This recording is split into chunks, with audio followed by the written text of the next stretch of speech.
Hello, beautiful people. Hanging out with the Principal Director of Sargent's Conveyancing Bayside, Kim Reid. Welcome. Thank you. Thanks for having me. So, obviously in real estate, we're signing the deal week in, week out on that contract of sale, and then the buyer goes, do you have a good conveyancer? So we flick a lot your way, obviously. What do conveyancers look at when you get that contract of sale, that unconditional contract of sale? What's your job as a conveyancer? What do you actually look at? Yeah, so the first thing we look at is it in a 3-day cooling off period? So if they bought a private sale, they've got the 3 days to cool off. So that gives us some time in case we need to amend any conditions or add something that maybe the client hasn't considered. So that's a great window to just tidy up the contract a little bit more if it's needed. Right, so you just look out for any pitfalls and any special conditions that will affect your client. Yeah, like classic examples, I've checked one this morning and the client has signed and he didn't realise there's a $7,000 land tax bill. He's assuming the vendor will sign that, the vendor, will pay for that, but that's not the case. It's actually adjusted at settlement. So I've shot off a quick email to say, hey, you need to go back to the agent, see if you can negotiate, otherwise you will be out of pocket $7,000, which wasn't in the budget.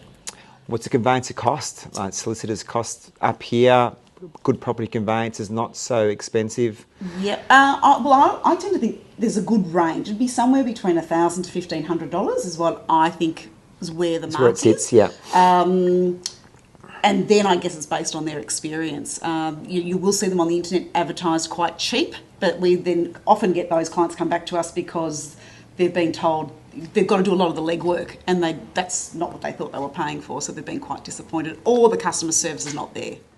So how do you find a good conveyancer? There's a bit like real estate agents, there's conveyancers everywhere. Yeah, you want to be in good hands from a legal point of view. It's pretty crucial. How do you find a good conveyancer? Definitely. Well, for me, it's word of mouth. I'm always word of mouth, but then like my husband would go onto Google reviews.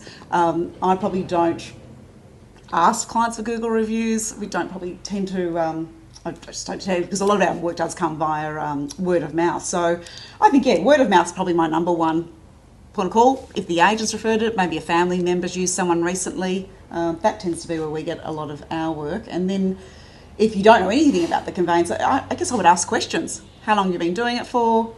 Do you, say if it's a self-managed super fund purchase, do you specialise in that? Do you have professional indemnity insurance?